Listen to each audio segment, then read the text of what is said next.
Olá, meus amigos, meus irmãos. Estamos aí iniciando mais uma reunião de estudo nosso do Evangelho à luz do Espiritismo. Reunião essa que é vinculada à nossa Casa Espírita Eduardo Chapeau-Prevot, do município de Caiana, onde nas terças-feiras paramos para conversar um pouquinho sobre Jesus e lançando a luz espírita sobre esses ensinamentos. Hoje, como vocês podem ver, vamos ter uma reunião muito diferente, muito melhor do que todas as outras que nós fizemos aí de maneira online, das que eu coordenei, pelo menos, né? Estamos aqui na casa da Dona Ana Barbosa, essa pessoa que o movimento espírita Espera Feliz, muita gente admira, né? E eu tô nesse balaio aí, e convidei ela para poder fazer esse estudo conosco, conversarmos um pouquinho, batermos um papo sobre o Evangelho, em cima do texto nosso aí, de estudo, né? Dá boas-vindas, pessoal, aí, Dona Ana. Uma boa noite a todos. O nosso agradecimento por esse momento. Não vou falar que o coração está assim, batendo acelerado, não, porque ele já bate mesmo, mas é de gratidão a todos que vão participar conosco, o nosso carinho, o nosso abraço, e que possamos levar a cada um dos corações presentes o Evangelho do Cristo com toda gratidão. E vamos dar início, né, ao nosso bate-papo. Dona Ana, estamos aí estudando, né, já há algum tempinho, o Evangelho de Lucas, né, os textos que o Emmanuel escreveu sobre o Evangelho de Lucas, né?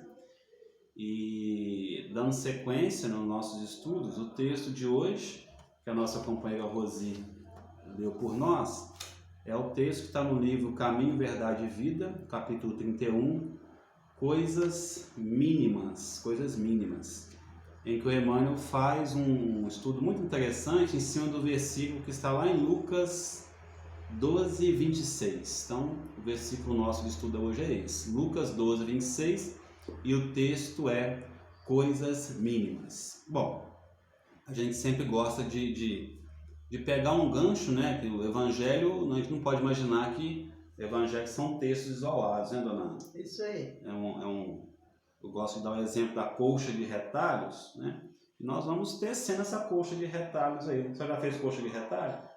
Eu não, porque eu não sei costurar, né? Mas minhas avós, minha mãe, né, fez e usava muito, porque não tinha outra forma.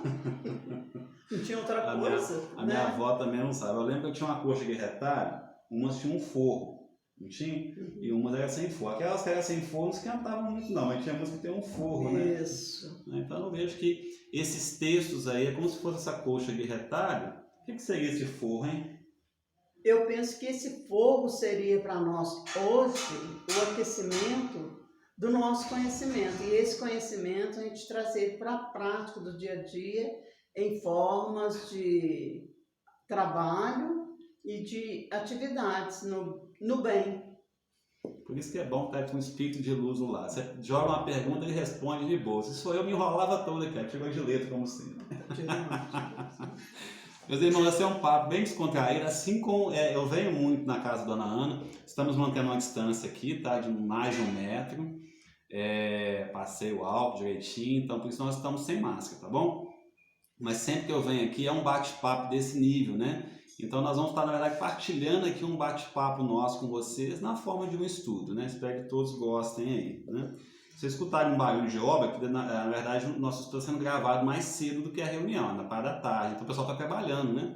Então se escutar um barulhinho aí, é a obra que tem aqui do lado, ok?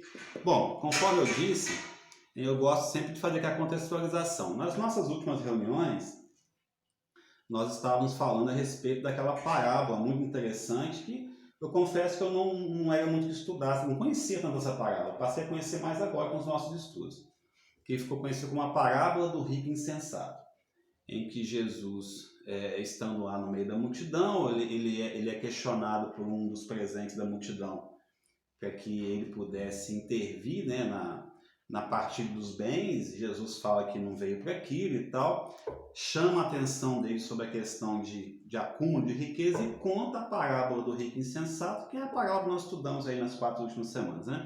A pessoa que quer acumular muita coisa. E é interessante que quando eu estava preparando esse estudo, eu não tinha pensado nisso ainda. Assim que o personagem da parábola do rico insensato resolve acumular e criar os seus celeiros para guardar toda a sua mercadoria, toda a sua produção, porque o campo havia dado, né? Ele não se deu conta em momento algum que o campo não era dele, que a natureza não era dele, né? Então, em momento algum ele pensou no outro. E aí há o convite da consciência dele para ele retornar ao plano espiritual, né? Então eu fiquei pensando assim, parece que quando nós realmente nos aproximamos mais do que o pessoal chama de morte, que não é o desencarne, seria o indivíduo perder a vontade de viver, parece que isso está vinculado também ao acúmulo de coisas, né? Quanto mais você vai acumulando coisas, parece que você está morrendo cada vez mais. Nunca tinha pensado nisso ainda. Eu penso porque, se você observar, a morte é diferente de desencarnar. Então, esse amontoado de coisa que a gente vai acumulando, vai te deixando assim, vai deixando as pessoas, muitas vezes, ou nós mesmos, assim, mortos, né? Sabe o que eu estou lembrando aqui? Eu escutei um palestrante falar isso, não sei quem é. Aquela região que Jesus viveu ali, a região da Palestina, que tem essa brigaiada até hoje, nunca acabou a briga ali, né? Que é a chamada Terra Prometida para o povo hebreu antigo. Ela começa mais ao norte, com uma região bem montanhosa, tipo a nossa região aqui do Pico da Bandeira, que é o vale do Monte Hermon, enfim. E ali, inclusive, apesar de ser uma região muito seca e fria, tem nos cumes desses morros tem gelo, inclusive. Então aquilo derrete, que forma os riachos, as nascentes vão sendo formadas, que chega até o Mar da Galileia, que é onde Jesus viveu. Então o Mar da Galileia ele é formado por esses riachozinhos, né, que se entregam a ele, ao Mar da Galileia. E depois do Mar da Galileia vai descendo o Rio Jordão, que vai cair aonde? Ele vai cair lá embaixo no Mar Morto. Então, a gente tem as montanhas, que os riachos desaguam no Mar da Galileia. Do Mar da Galileia vai serpenteando um rio, que é o Rio Jordão, que deságua no Mar Morto. Jesus escolheu qual mar para poder pregar o Mar da Galileia. Por quê? Porque o Mar da Galileia, isso eu já escutei de um palestrante, interessante o raciocínio dele. Ele recebe as águas e entrega. Ele não retém nada. Ele recebe, faz a sua vida ali. Então parece que viver tem a ver com isso. Você receber, usar o que você está recebendo e entregar. E aí ele entrega de uma maneira belíssima, que é o Rio Jordão. O Rio Jordão vai seguindo o seu curso, chega no Mar Morto. O Mar Morto não entrega para ninguém. Ele acumula tudo para ele. Olha o nome dele, Mar Morto. Né? Então, olha só que interessante, né? Porque ele não entrega nada do que ele recebeu. Ali existe lógico, geograficamente existe uma evaporação muito grande, então ele tem um acúmulo muito grande de sal, e esse sal não permite que peixes, não tem nada lá, não tem vida lá. Enquanto que o Mar da Galileia, apesar de ser muito menor, é aquela abundância de peixe, que tem aquelas parábolas, aquelas passagens maravilhosas do Evangelho, onde Jesus viveu ali, né? Ele escolhe viver no Mar da Galileia e não no Mar Morto. Interessante isso, né? Muito interessante, porque se você trouxer para a vida diária, hoje, muitas pessoas ainda vivem nessas situações. São Mar Morto. São Mar Morto, né? Que vão fazendo esses acúmulos, vai acumulando, esquecendo que não é nada dele. Mas ele acha que ele está retendo alguma coisa. Ele quer ter, né? Então sejamos Mar da Galileia, pessoal, e não Mar Morto. Mais uma lição pra gente aí.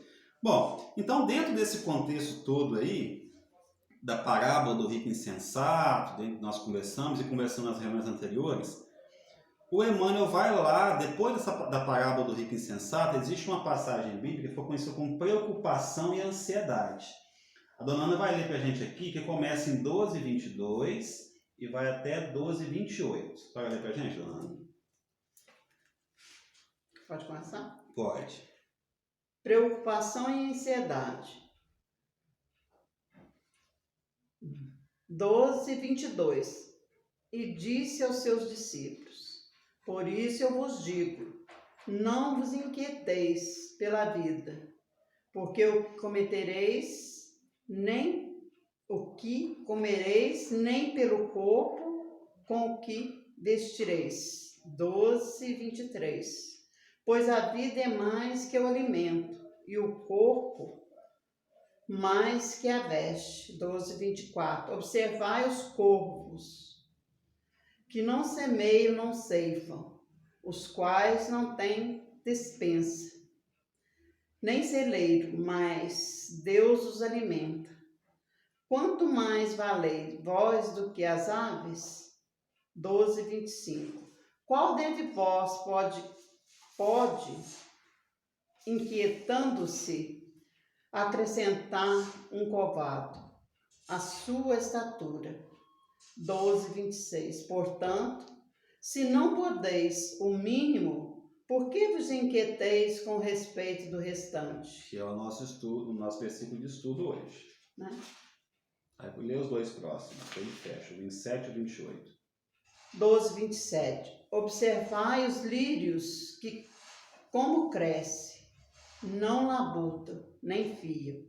Eu, porém, vos digo que nem Salomão, com toda a glória, vestiu como um deles. Vou até 28, eu 28 também. Onde que encerra 28? aqui.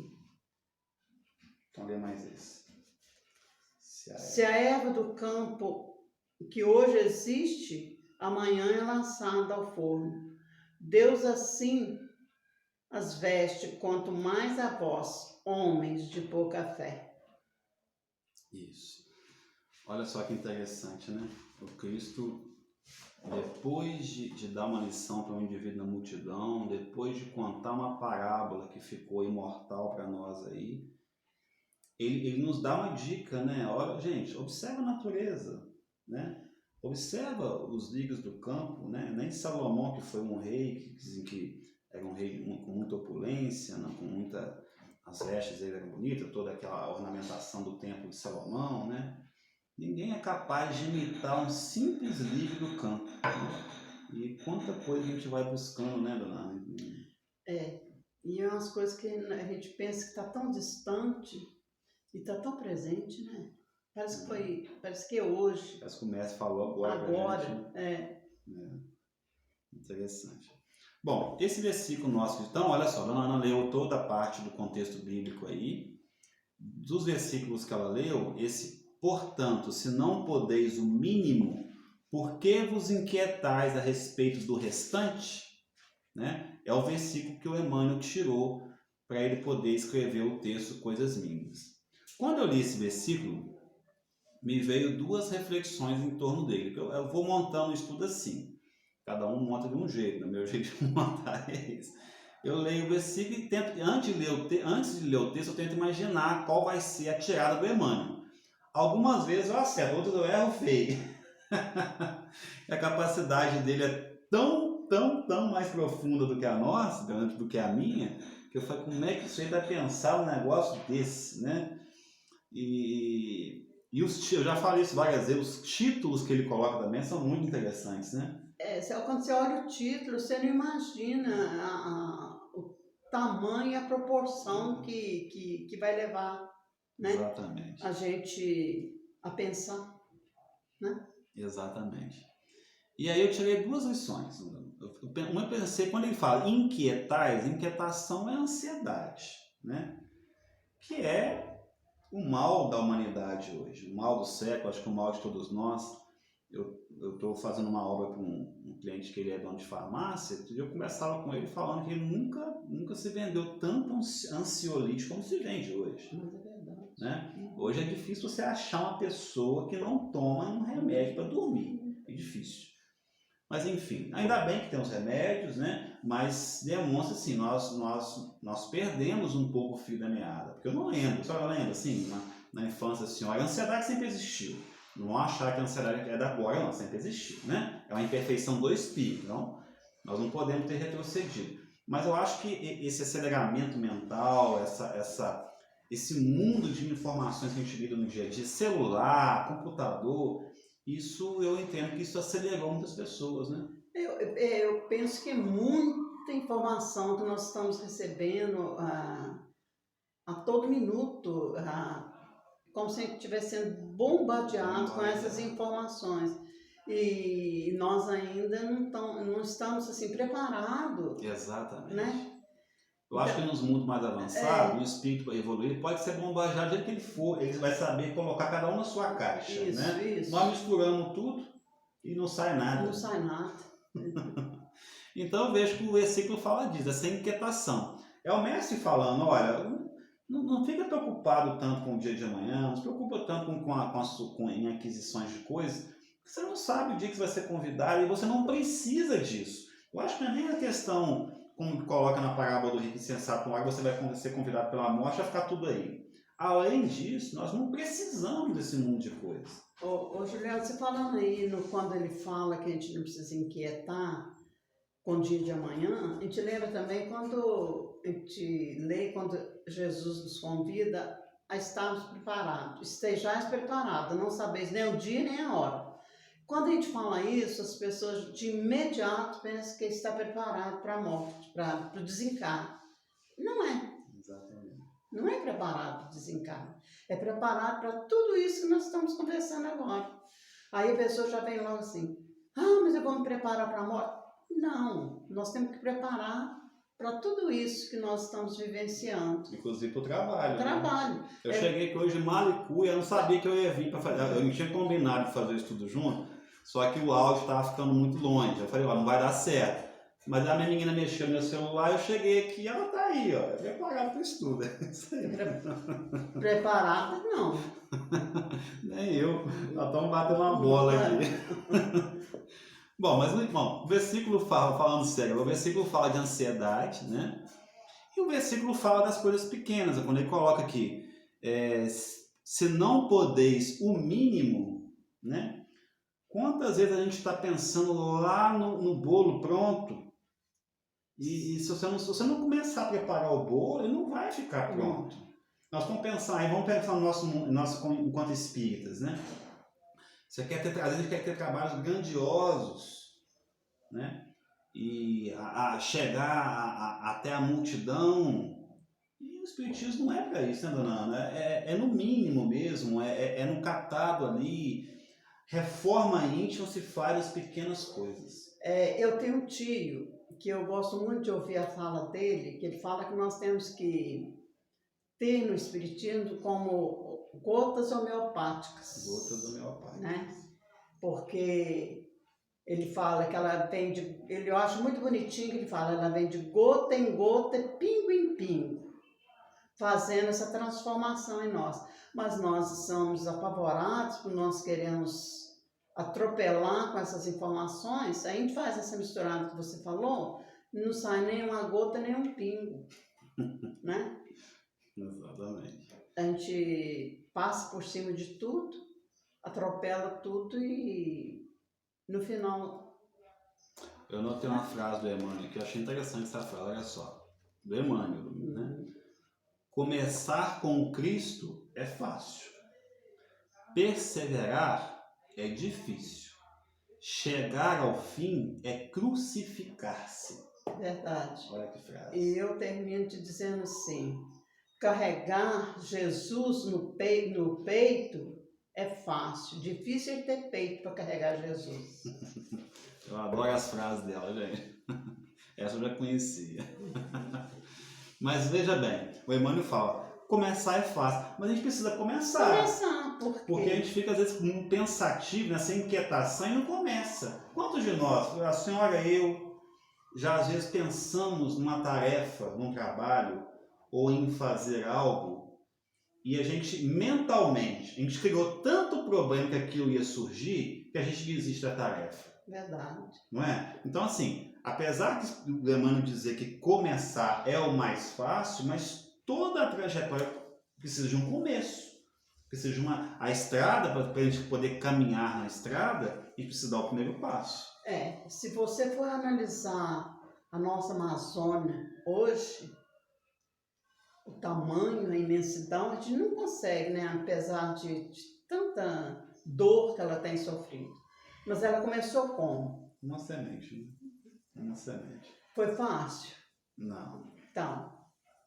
E o Cristo, estou lembrando como que o Cristo gostava de se referir ao reino de Deus nas coisas miúdas.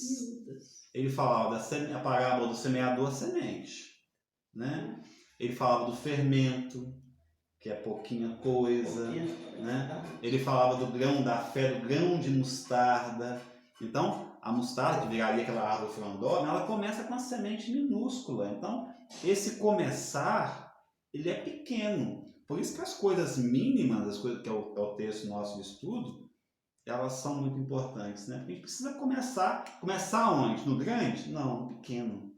Porque você não começa, eu estou vendo o pessoal ali trabalhando, você não começa uma construção do telhado, né? É verdade.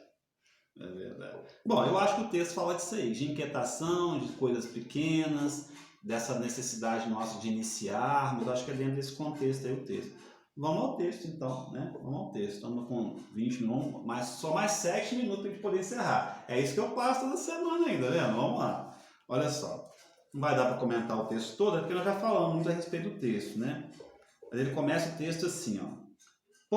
Lê aí o primeiro parágrafo pra gente. Cadê seu livro? Lê só o primeiro parágrafo aí. Pouca gente conhece a importância da boa execução das coisas mínimas. Tem a ver com o que nós estávamos falando, né?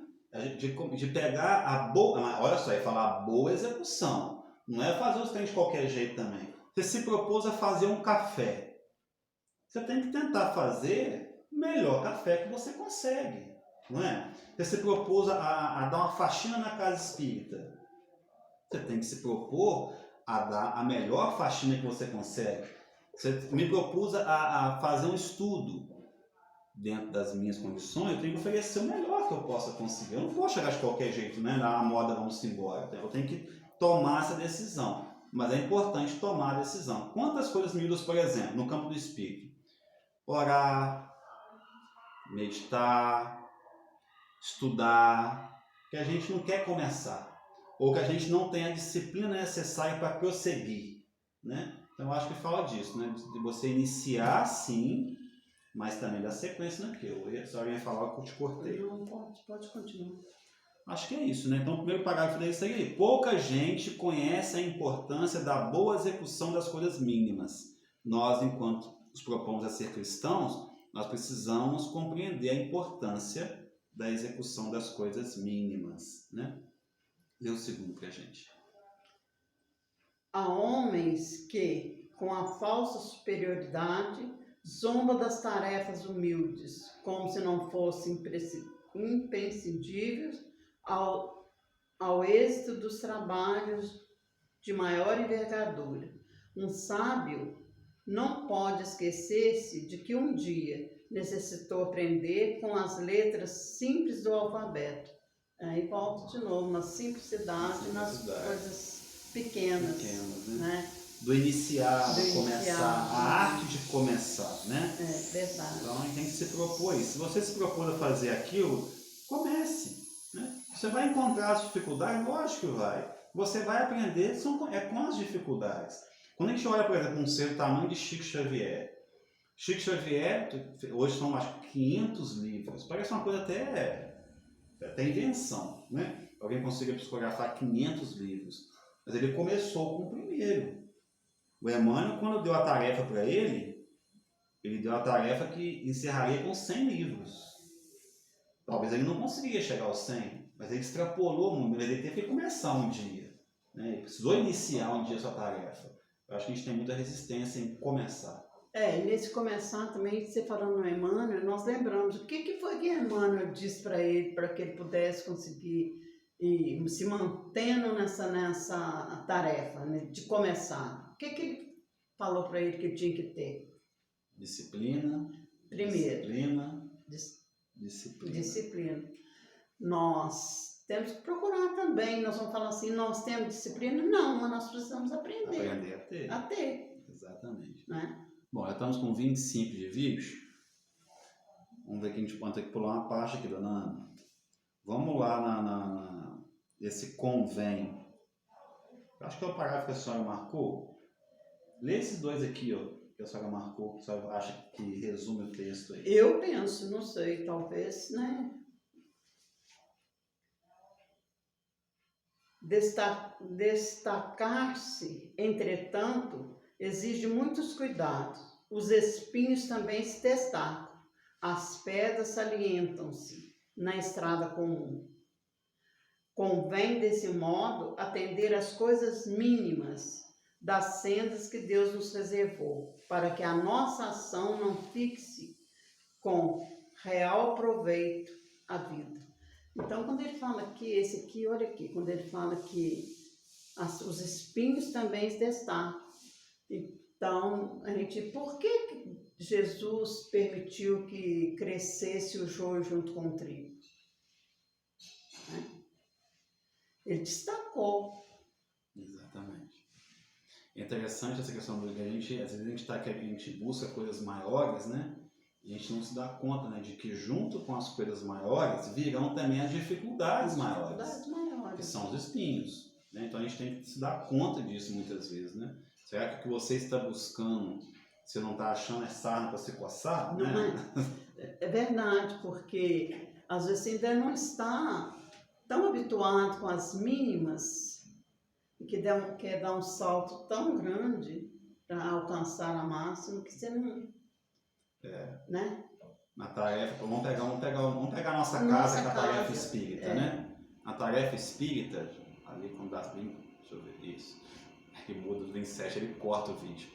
O espírita, por exemplo, às vezes a gente vê as pessoas mais experimentadas, né?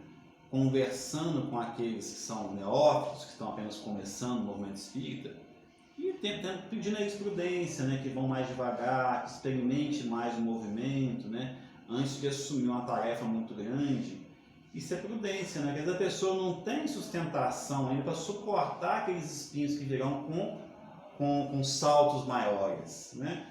Então, isso todos os grandes mestres da humanidade passaram por isso. Eles começaram pequeno e foram se agigantando aos poucos, né? Eu peguei no livro, quando eu estava preparando esse estudo, eu peguei no livro Paulo Estevam uma passagem muito interessante que fala um pouquinho disso aqui. Depois que o Paulo se converte, né, que Jesus aparece para ele na porta de Damasco, ele se converte e tal, ele vai procurar o antigo mestre dele, que era o mestre Gamaliel, com quem ele aprendeu muita coisa do judaísmo, é uma pessoa de muito bom senso, e Gamaliel já tinha se tornado cristão. Então, quando Paulo vai até a cidade de Palmira, ele fica muito feliz ao chegar lá e saber que Gamaliel tinha se tornado cristão, né? E ele estava meio perdido, porque ele é um doutor da lei, com todas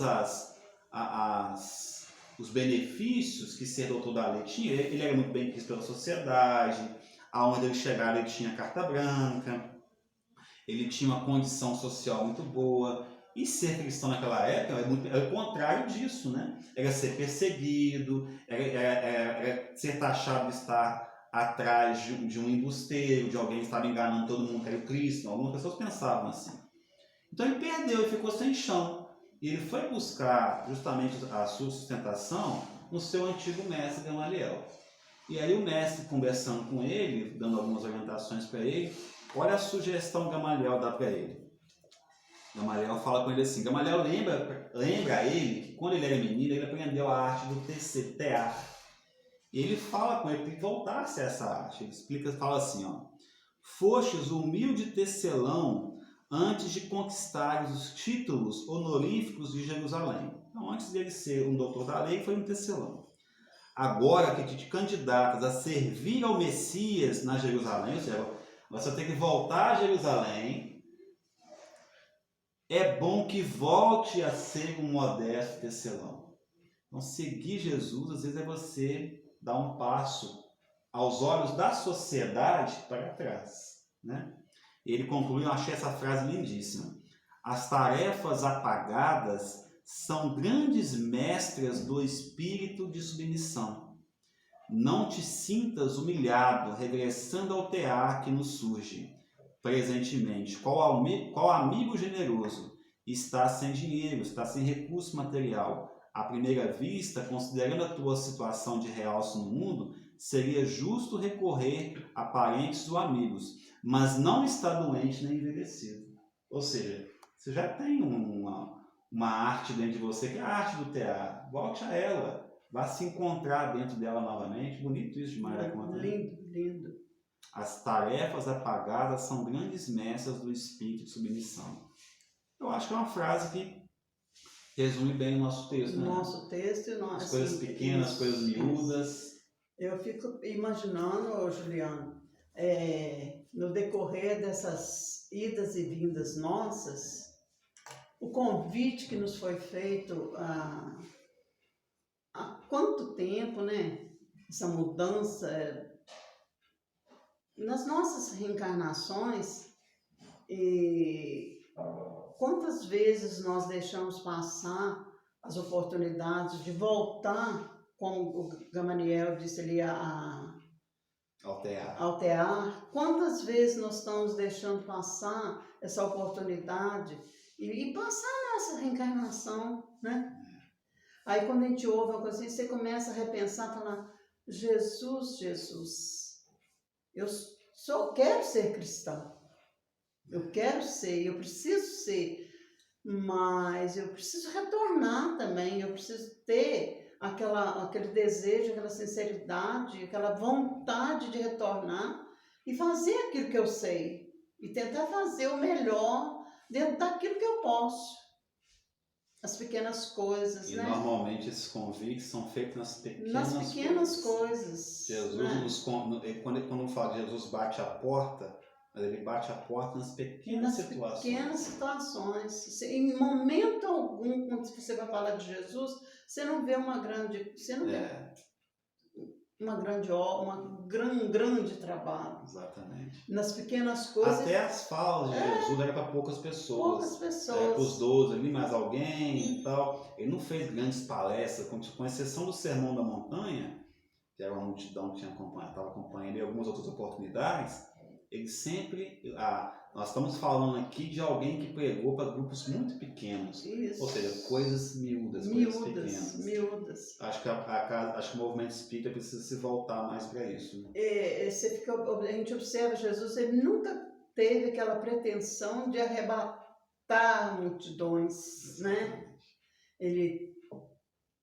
Toda a fala de Jesus é esclarecer, é mostrar que você é capaz, né? Meus irmãos, é isso aí. Chegamos ao final do nosso estudo, não deu para ler o texto todo, porque o assunto aqui rende realmente. Fiquem com inveja agora, que eu vou tomar um cafezinho, o assunto vai prosseguir durante um tempo aqui. Minha mãe do coração, a quem eu carinhosamente chamo assim, né? Ela me chama de filho do coração. Obrigado por essa oportunidade, obrigado por me receber na sua casa e por partilhar com a gente esses conhecimentos seus aí. Eu quero te agradecer, meu filho, do coração, como ele mesmo já disse. Eu não sei onde ele estava, que eu reencontrei, mas eu falo com ele sempre, não vou te perder de novo. Assim seja. Não fiquem com ciúmes, mas tenho um carinho muito grande por ele e quero te agradecer. Você fez eu sofrer muito eu já estou dormindo pouco, essa noite eu não dormi nada preocupado com isso. Quando ele me falou que não ia ser hoje, eu agradeci a Deus. Falei, meu Deus, obrigado. Mas depois eu desagradeci, porque eu falei que eu não vou fugir do trabalho, né? E não vou. Mas queremos agradecer a presença de todos, né? E que possa ter sido útil para cada um de nós. Se não foi para vocês, para mim foi gratificante. E tenho certeza que esses nossos irmãos desencarnados que esperam por esse momento também aprenderam algo, não conosco, mas com o Evangelho do Cristo. Exatamente. Forte abraço, até semana que vem, se Deus quiser. com outra pessoa junto ao Juliano. Ou com ela mesma. Até mais, pessoal.